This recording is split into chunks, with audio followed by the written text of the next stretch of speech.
Sentire Media. Hello everyone, you're listening to A History of Italy.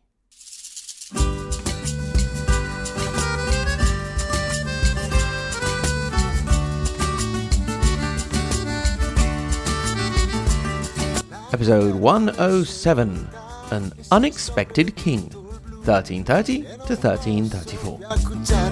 E così ritorno su, lascio I colli nelle valli, tra due salici piangenti, io ritrovo la speranza di un amore che ormai fu.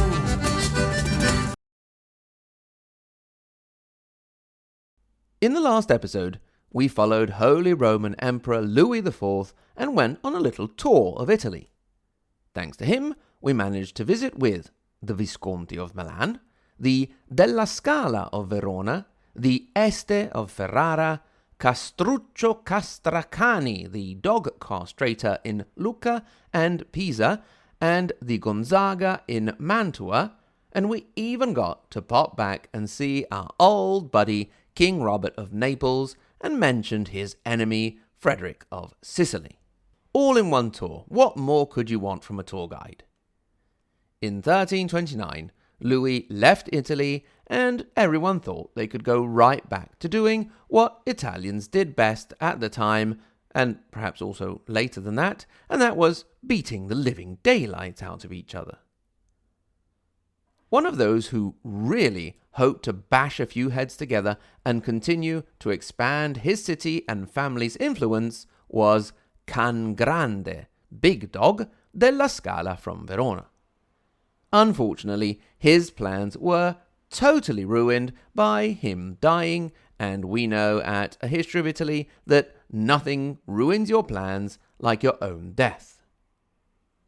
He was substituted by his son, Mastino II, Mastiff, and if anyone hoped that with the change of command the situation would become more peaceful, they were sorely mistaken, because Mastino was fully intent on continuing his father's expansion policy. This policy had already begun to worry another power that had a change of leadership in 1329, and that was the Republic of Venice. Indeed, in that year, Francesco Dandolo became the Doge, the ruler of Venice, and he would lead the Maritime Republic for the next 10 years.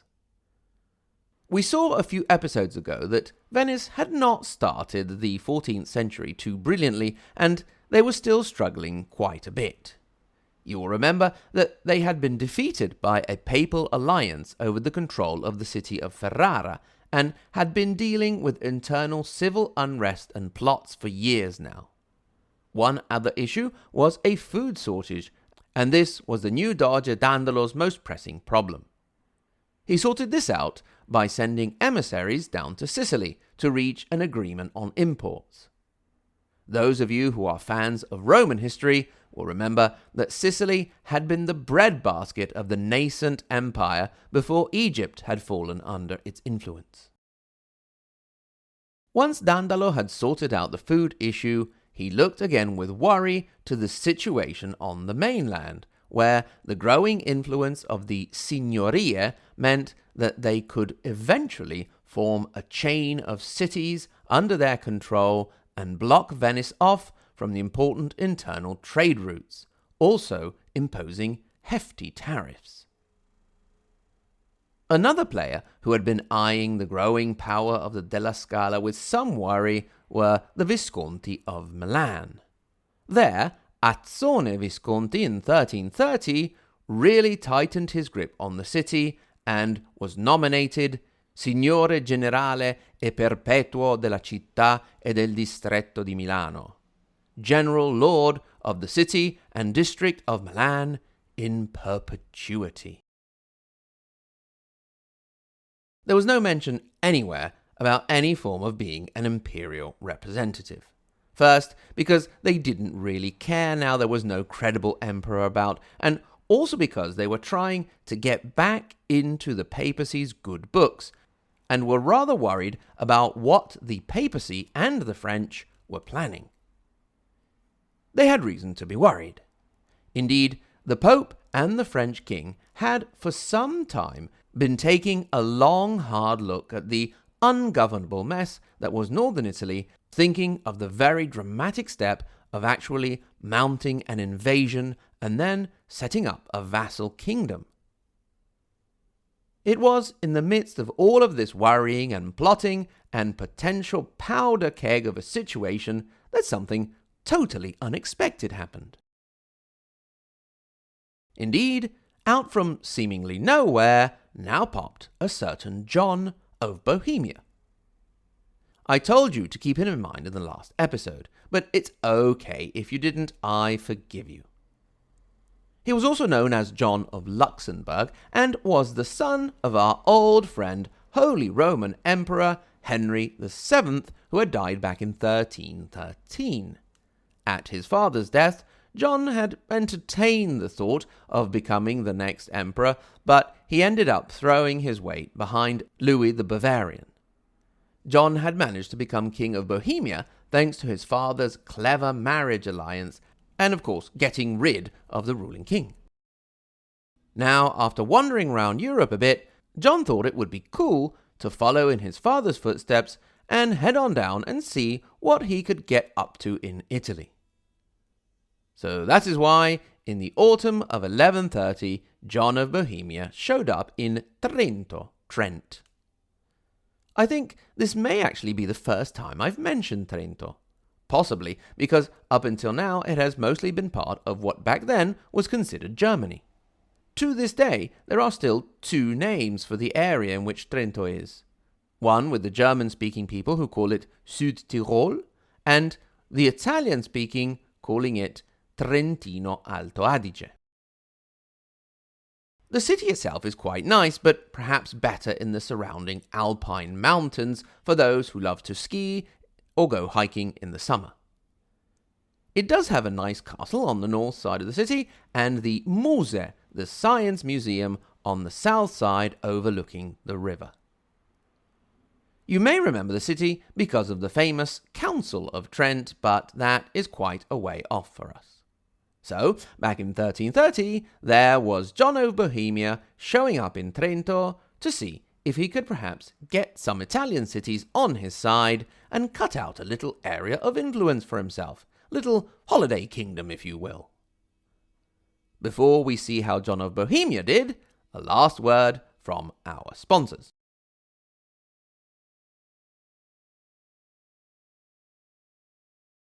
Well, here we are. John of Bohemia is hanging around in Trento, seeing if he could drum up some support in Italy. Would you believe it? Soon enough, representatives from Brescia soon showed up looking for someone to help them because of the risk of being squashed by the expansion of the Visconti of Milan and the Della Scala of Verona. What really caught the big players, Milan, Verona, Venice, the papacy, and France, by surprise was that John soon had the submission of Brescia, Bergamo, Parma, Modena, Reggio Emilia, Como, Pavia, Mantua, and Lucca. Now, if they had been paying a little bit more attention, the fact that all of these cities jumped at the chance to unite behind one man should not have been that much of a surprise. First of all, the Italian cities had been following emperors or popes, or in some cases emperors and popes, and had never really got that much out of it. Now was a chance to band together behind someone who didn't have eyes all over the empire or all over the Christian world, and could actually be a long-term player in the area. The big second reason was that with the powerful signorie such as the Visconti, Della Scala, and then Florence and Venice throwing their weight around and expanding, the little guys were bound to be swallowed up sooner or later. And many of them already had. So, in a very short time, John of Bohemia had put together quite a bit of support. You would imagine that, as was usually the case in Italy, once a coalition formed, a counter-coalition would also quickly form. However, that was not the case. This is probably due to two reasons. Firstly, although none of the cities mentioned were very big, by banding together, they still could have caused quite a bit of a headache. Secondly, nobody really understood what John actually intended to do. Indeed, interestingly, John had declared that he had come to Italy in the name of the Pope, in the name of the Emperor, and in the name of the King of France.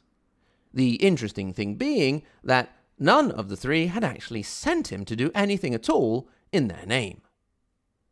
However, they didn't get annoyed with him. If you think about it, having some guy round up a load of support and saying he was doing it in your name could actually be a nice little present if played in the right way. So, John managed to reach a deal with the King of France and with the Emperor, Louis the Bavarian. That was a bit of a weird one. In short, John would rent the cities from the Emperor, who still felt he had influence over northern Italy, for the whopping sum of 120,000 florins. The Emperor would then have control of the cities back once he had paid back the loan. In short, the Emperor pawned the cities to John. The Pope also thought it might be worth having a chat with the guy. He sent his legate, Bertrando del Poggetto, to meet John in a place called Castelfranco, and then the meeting continued in another place called Piumazzo. Now, you don't need to remember either of those places, and they are of very little importance. I just thought I'd mention them because Castelfranco is where a car I once owned showed up after being stolen, and Piumazzo is where a cousin of mine is from. Anyway, this was the meeting that worried people most, since it had been the Pope who, in cahoots with Philip of France, had floated the idea of a French invasion of Italy. I really love that expression, in cahoots, and I am so surprised that I don't use it more often. I really, really must try to work it in. In the end, it didn't really matter what deals anyone made. All of this moving around and negotiating and wheeling and dealing did not happen overnight, and by now it was 1333. There was John, finally with the deals in his pocket, a nice bundle of cash he had collected, and even a good number of troops. He must have been really pleased with himself. But he forgot that he was in Italy, and 3 years is more than enough time for everyone to change their mood and their mind. So it was just when John had everything nicely bundled up that all hell broke loose. It all started with Brescia, who had been the first city to go running to him. In his agreement with the Guelph representatives of the city, he had promised not to let the Ghibellines back in. Then he let the Ghibellines back in. After that, all his plans fell apart, as did his coalition, and John turned tail and left Italy. The big guys, Milan, Verona, Ferrara, and even Mantua, who had supported John, were pleased and rubbing their hands in glee. You see, while John had been rushing around and consolidating his coalition, Azzone Visconti of Milan, Mastino II of Verona, Luigi Gonzaga of Mantua, and Florence had made a secret pact to divide up John's cities among them. Azzone would get Cremona and Piacenza, Luigi Gonzaga would get Reggio Emilia, Mastino would get Parma, and Papal Bologna and Florence could finally get their hands on Lucca. As soon as John was out of the picture, in April 1334, the coalition of the Secret Pact attacked Cremona, where John's royal representative promised he would give up the city if no help arrived by July. No help arrived by July, and the Visconti got Cremona. Nothing much else came out of the whole secret pact. Other attempted attacks were seen off, and then the new coalition had lasted for a few months now, and that was too long for a coalition to last. Cracks started to show. Especially because those della Scala, meaning stairs or ladder, were really starting to push people around. It was about time that the della Scala were taken down a few rungs.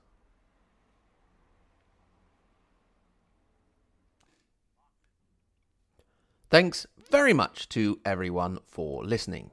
Thanks in particular to my lovely Patreon supporters, starting from the first half of the Margherita Hack and Galileo Galilei level: Anthony G, Brian J, Celane, Chanel, Chris, David L, Dean V, Douglas, Francisco, Greg, Ignazio, Jeff M, Jeffrey W, Old John in Milwaukee, and Kevin, and the super tippy-top level Maria Montessori and Dante Alighieri, Paolo, Lisa K, JW, Andrew M, Brandon S, Maxime, David A, Peter W, Kevin O, and Sen.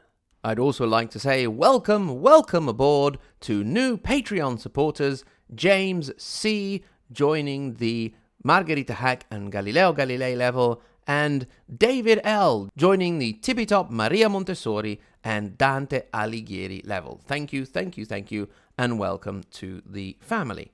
I'd also like to take a moment, which I haven't done for a while, to thank you for your reviews on iTunes. In particular, I would like to thank Paquito121991 for his or her lovely review. I assume his. Please remember that if you do have a sec, it would be great for you to rate and review the podcast on your favorite podcast player, which, with some kind of jiggery-pokery, hocus-pocus, algorithmy stuff, helps others to find the podcast. Remember, if you want, my door or my email is always open, hello@ahistoryofitaly.com. Please get in touch just to say hello, to share a thought, or some deep existential problem or angst. I probably won't be able to help you, but who knows. You can also go to our website, ahistoryofitaly.com, where you can click through to social media. I have hired, an Instagram manager, which is my son. We still have to bash out the details of the contract, but we'll see. So we should hopefully be a bit more active on Instagram. And of course, you can go to good old Twitter and Facebook. On our support page, you can support via PayPal or become a patron on Patreon and have access to loads of additional content. Once again, thanks very much to everyone for listening, and until next time, arrivederci.